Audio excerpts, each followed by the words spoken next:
कर्म करने से प्राप्त हो जाते हैं, परंतु पवित्र, सुशील और सदाचारणी स्त्री तो प्रभु की असीम कृपा से ही उपलब्ध होती है। भारतीय स्त्रियों ने अपने धर्म की रक्षा करने में कितने कष्ट सहे, इतिहास वेता इससे अपरिचित नहीं है। यदि भारतवर्ष की नारी अपना धर्म पर त्याग कर देती तो आज आर्यवर्त अखिल विश्व की दृष्टि में कभी का गिर गया होता। यदि देखा जाए तो हमारे देश की आन बान शान नारी समाज ने ही रखी है। सोबेल के शब्द नारी धर्म की उत्कंठता बतलाने के लिए किसी अंश तक न्यून नहीं है। वो कहते हैं, मैं नारी का महत्व इसलिए नहीं मानता कि विधाता ने उसे सुंदर बनाया है, न उससे इसलिए प्रेम करता कि वह प्रेम के लिए उत्पन्न हुई है।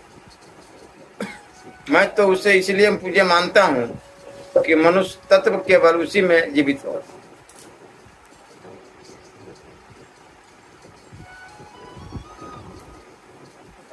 कवि कुल चूड़ामणि महात्मा तुलसीदास जी ने रामायण में स्त्रियों का उल्लेख निम्न प्रकार किया है।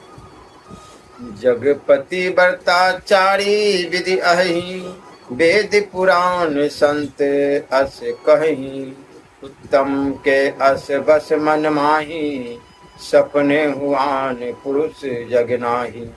मध्यम पर पति देखहि कैसे, भ्राता पिता पुत्र निज जैसे। धर्म विचारे समझी कुल रही, सोनी कृष्ण श्रुति अस कही। बिनु अवसर भय तेरह जोई, जानहु अधम नारी जग सोई।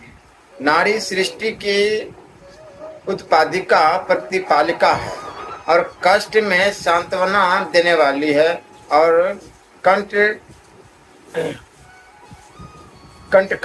कंटकाकीर्ण मार्ग को सूक्ष्म बनाने का एकमात्र साधन भी वही है।